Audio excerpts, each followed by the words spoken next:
The story begins with 4 kingdoms living along the coast. A kingdom called Maui, a kingdom called Ohio, a kingdom called Oahu, and a kingdom called Kauaʻi. Anyway, these 4 kingdoms believe in a prophecy that's supposed to happen, that someone will come and unite the 4 kingdoms. Why though? Because the 4 kingdoms are constantly at war with one another, and the person who's destined to unite them is supposed to end this war and make them all live in peace. Now we leave those 4 kingdoms and go to some people who are sailing in a boat in the middle of the water. Their leader is named Kaʻiana. Kaʻiana is very brave, bold, and courageous. For example, he saw a shark in the water and the guy jumped in himself to hunt it. So what did he do? He tied it with a rope like a cowboy, grabbed onto the shark, then took some dirt and put it in the shark's gills. That was to make the shark lose its ability to breathe. And indeed, Kaʻiana succeeds and catches the shark easily, as if he were catching a tilapia fish in a lake, dear viewer. So if you're interested in continuing to watch, please hit the like button, subscribe to the channel, and leave your name in the comments section, because I've got a gift for you all to celebrate us reaching 2,000 subscribers here on the channel. Anyway, Kaʻiana and his group take the fish, slice it into pieces, and return to the place where they live. There, a few kids were playing inside Kaʻiana's house and came across a robe that belongs to him. That robe is worn by warriors, specifically those who are part of the Maui kingdom. Anyway, one of the kids asks Kaʻiana,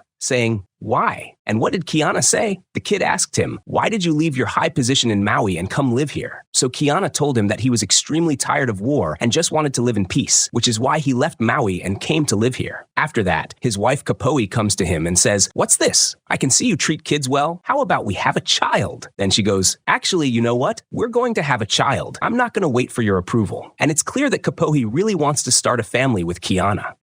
At that moment, envoys from the kingdom of Maui arrive, sent personally by the king. For whom? For Kaʻiana. They told him, "Listen, the king wants you right now." And they also said, "You've been here for 3 seasons, Kaʻiana. That's more than enough." Kaʻiana told them, "I'll come with you only because the king wants me, but don't expect anything else." Kaʻiana takes his family and goes with the envoys to the kingdom of Maui. There, he finds the king's son waiting for him. The king's son, named Kupali, is absolutely obsessed with Kaʻiana. He sees him like an older brother. He told him, "Wow, remember the old days, Kaʻiana? Back when you commanded the army, no kingdom could stand against us in battle." Kaʻiana said to Kupali, "Don't get any ideas or think you can bring me back into the army. I'm not planning to return to any of that. I'm living my life freely now." While they were on their way to meet the king, they passed by an area where Maui's army was training. There was a guy among them who threw spears with such precision that not even a fly could escape. He could pin it with a spear. Anyway, the king's advisor, who, by the way, absolutely hates Kaʻiana, decided to give him a fake warm welcome and try to embarrass him. He said, "Hey Kaʻiana, why don't you show us a glimpse of your glory days?" and made him challenge that guy with the spears. Kaʻiana immediately accepted the challenge without hesitation. The guy started throwing spears at Kaʻiana, but not a single one hit him. On top of that, Kaʻiana was catching the spears with his hands and stabbing them into the ground as he ran toward the guy until he reached him, grabbed him, broke both his arms, and then quickly gave him 2 or 3 slashes in the back. After that, like nothing happened, he casually went to greet the king. The king, whose name is Kaʻiƙili, welcomed him respectfully and also greeted Kaʻiana's companions, whose names are Nahi and Namake. Kaʻiana then sits with the king and asks him, "What's the story, your majesty?" The king tells him that he needs his help to defend his city. Kaʻiana told him he wasn't interested and turned to leave, but the king said, "Wait, be careful. The prophecy has started to come true. And I want to tell you something, Kaʻiana, you are the chosen one. Why? Because you're incredibly skilled in war, yet you hate war. And most people love you deeply. So basically, my friend, you're the one. You're the one who can unite the 4 kingdoms under your name." He added, "Besides, we've heard rumors that the kingdom of Oahu is planning to attack us." Kaʻiana replied, "The king of Oahu isn't even a man of war. He's still a young guy." But Kaʻiƙili said, "This isn't coming from the king. It's the high priest behind it all. That man hates us and wants to wipe us out in any way possible. So please, Kaʻiana, help us." Kaʻiana said, "All right, let me think it over." And he walked away. Kaʻiana went back to his people and told them everything the king had said. He told them, "Honestly, I'm not buying any of this." But his group seemed very convinced by the king's words, especially Kaʻiana's wife, who clearly liked the idea of her husband being the chosen one. Still, Kaʻiana didn't take it to heart. He kept thinking about it rationally, weighing it in his mind. The next morning, the king came to visit him personally and took him out for a walk to talk. As they walked, the king told Kaʻiana, "This war is going to happen. No doubt. It might even be the war that unites our kingdoms."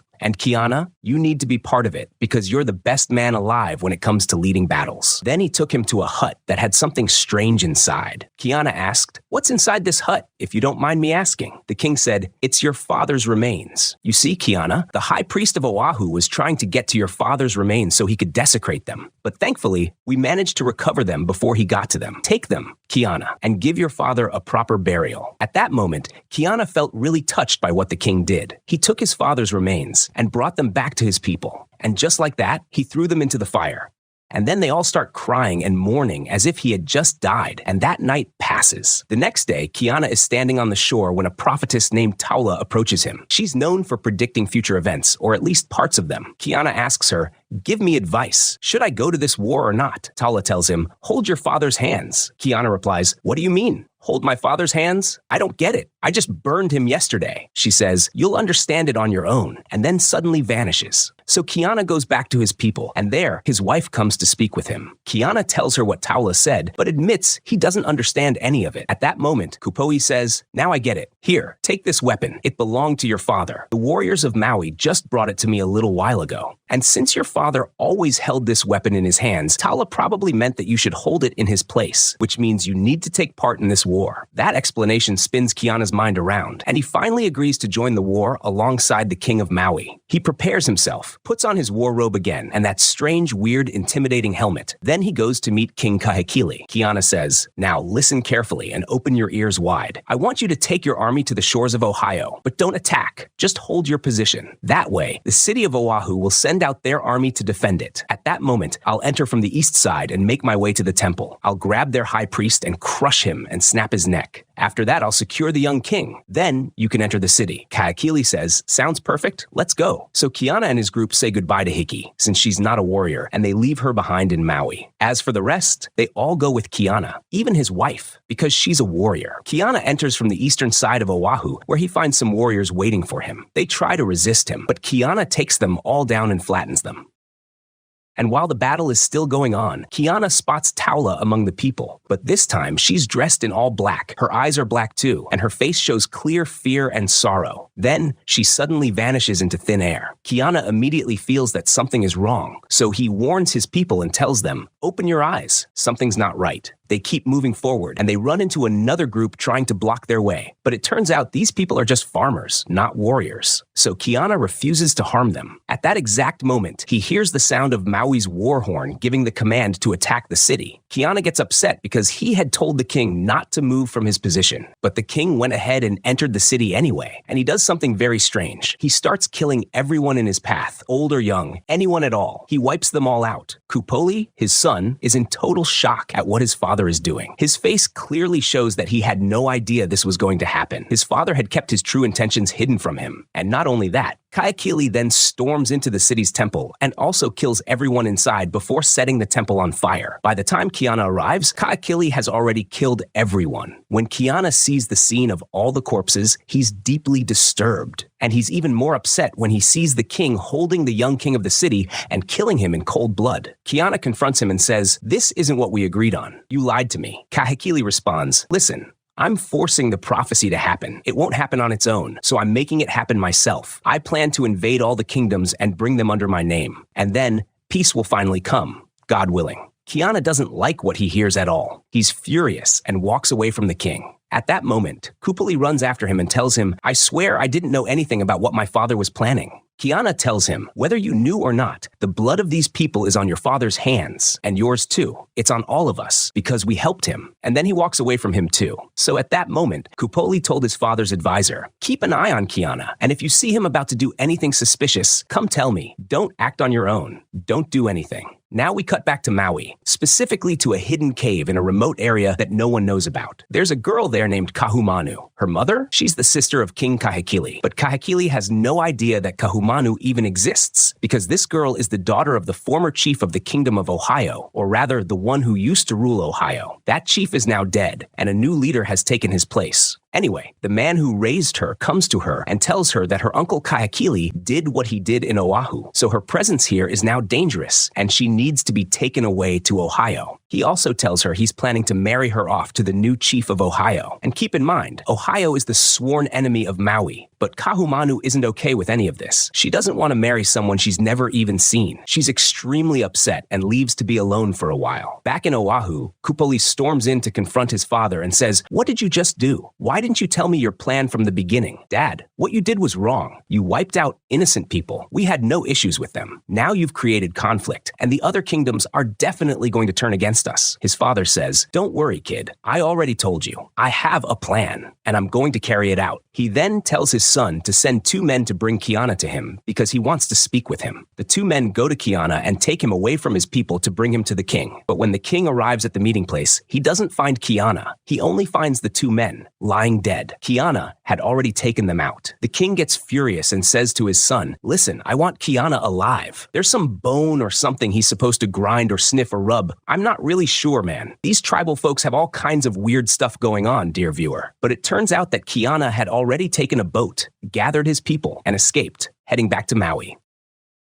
But the cunning royal advisor, who also happens to be the king's brother, already knew Kaʻiana would try something like that. So he immediately had the boats prepared to chase after him. Kaʻiana and his people were paddling fast in their canoe, trying to reach Maui. While they were rowing, they suddenly heard the sound of a bell ringing. They asked each other, "What's that sound?" And Kaʻiana replied, "I don't know," because none of them actually knew what a bell even sounded like. Anyway, they didn't think much of it and just kept going until they finally arrived in Maui. Once they landed, they started calling out for Hawaiʻi, but she didn't respond. Kaʻiana said, "Listen, you all go look for her. I'll distract the king's men," because by that time, the king's men had already caught up with them. As Kaʻiana was walking around all cool and confident, one of the king's men suddenly appeared in front of him. So Kaʻiana immediately took him down with incredible force and speed. But right before the guy died, he let out a loud scream, which alerted the rest of the king's men. They all started chasing after Kaʻiana, but suddenly he vanished, like he'd evaporated into thin air. So the king's men were forced to split into 2 groups to set up an ambush for him. Meanwhile, back on the shores of the kingdom of Maui, some boats were approaching, carrying a group of merchants. It turns out these merchants had a large ship, and that's where the bell sound Kaʻiana and his group heard had come from, but they never saw the ship. The merchants had come to the island to collect some fruit because they were starving and had no food left. Their captain gathered them all, pointed their rifles, and said, "Listen, we're not here to get into a fight with the locals. We don't want to end up like Captain Jack. We're just going to grab some fruit and get out." Then we cut to Kahumanu. Her mother comes to her in the cave where she's staying and gives her some oil to put in her hair to clean it of lice and freshen her up for her new groom, and then leaves. But Kahumanu was deeply upset, so she went out for a walk along the shore. Suddenly, Taula appeared to her. Kahumanu said, "I'm really upset, and I don't want to get married like this." Taula replied, "There's only one path to happiness in front of you." Kahumanu quickly said, "Please, take me there. I'm begging you." But Taula said, "You can't walk that path alone. Someone will come to you. That person will help you walk it. He'll come to you wherever you are." Suddenly, Taula was overcome with fear. Kahumanu asked, "What's wrong? What happened?" Taula answered, "The gods are terrified." Kahumanu was shocked. "What? The gods are terrified? Of who exactly?" Taula said, "They're afraid of you because you, Kahumanu, are going to do something that will shatter the entire world." Meanwhile, Kaʻiana's group finally finds Hiki, and she's completely fine. They quickly tell her everything that happened and say they'll wait right there until Kaʻiana returns. On the other side, Kaʻiana is still being chased by the king's men, and the king's advisor hits him in the head with a rock, throwing off his balance. Still, using his cleverness, skill, and experience, Kaʻiana manages to escape and slips into a cave right by the shore. Inside the cave, there's water, so Kaʻiana drinks and even rinses himself off a bit. Turns out, that cave belongs to none other than Kahumanu. She arrives and sees him, and she tries to help him, but Kaʻiana tells her, "Don't help me. If the king's men find out you helped me, they'll kill you." But Kahumanu says, "Don't worry, I've been running from the king's men my entire life anyway." Then she tends to his wounds, gives him first aid, and Kaʻiana starts to feel better. She then asks him, "Why are the king's men chasing you?" Kaʻiana tells her everything, including how he came back here just to get Hiki and leave. Then he notices something. She has an old pistol. Kaʻiana asks, "What's that? What's that strange device you have?" Kahumanu told him, "That's a weapon. It belonged to a guy named Captain Jack who came here years ago and tried to invade the kingdom of Ohio. But the people of the kingdom managed to fight him and his men off, even though they had very advanced weapons. But you know how it is, Kaʻiana. Numbers beat bravery in the end." Then she said, "Listen, since you're trying to escape from here, I've got a boat that's heading to Ohio. What do you think about you and your people coming with me?" Kaʻiana said, "Sounds perfect. Let's go. On the other side, the merchants in the forest were picking fruit from the trees, but one of them had stepped off to the side to pee. Just as he finished, one of the king's men came out of nowhere and hit him over the head, knocking him out cold. At that same moment, Kaʻiana and Kahumanu spot the merchants in the forest. One of the merchants raises his weapon at Kaʻiana, ready to shoot. Kaʻiana, unaware of what that weapon really is, pulls out his knife, thinking he can take him out easily. He shouts, "How dare you point your stick at me?" Of course, not realizing it's a gun. Thankfully, the merchant leader quickly steps in and orders his man to lower the rifle. At that moment, Kaʻiana throws his knife and takes out one of the king's men. Then he grabs Kahumanu and walks away calmly through the crowd. When he senses the king's men getting too close, he takes off his fang necklace and hands it to Kahumanu, telling her, "Give this to my wife so they know you're coming from me. Go ahead, take them and leave. I'll stay back and distract the king's men and buy you some time." Meanwhile, all the merchants hurry to their boats, trying to leave the kingdom before they get caught up in any trouble. Kahumanu makes it to Kaʻiana's group and gives the necklace to Kupoʻi. Then she takes everyone to her boat so they can leave together. As they're getting the boat ready, the merchant who had been knocked out earlier shows up and says, "Please, let me come with you and help me get back to my ship." So Kahumanu takes him with her. On the other side, while Kaʻiana is running from the king's men, he ends up cornered with nowhere to go, which forces him to face them head on. At first, he easily takes down a good number of them like it's nothing. But then, more warriors show up and eventually overpower him. They capture Kaʻiana and hold him down. Then, the king's advisor shows up, ready to finish him off. But in a totally unexpected move, Kaʻiana grabs the advisor and jumps with him off the ledge, and the two of them plunge into the water together. All of this happens right in front of Kuboli's eyes. So he simply turns to his men and says, "All right, you two, jump in the water and bring me Kaʻiana's body." But a little while later, Kaʻiana wakes up and finds himself where? On the merchant's ship. Turns out, the merchants rescued him from the water and brought him aboard because he had saved them earlier from that royal soldier. But Kaʻiana is in a wild, furious, and shaken state, and they're all trying to calm him down. They even say, "Here, take your weapons, relax, we're the ones who saved you." Kaʻiana finally calms down, and as he looks out from the deck, he sees the ship sailing farther and farther away from the island of Maui. And that's where episode 2 ends.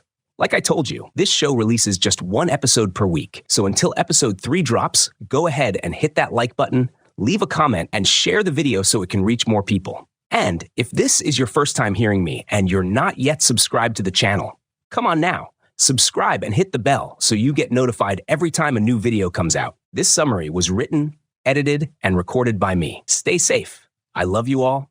See you soon. Goodbye.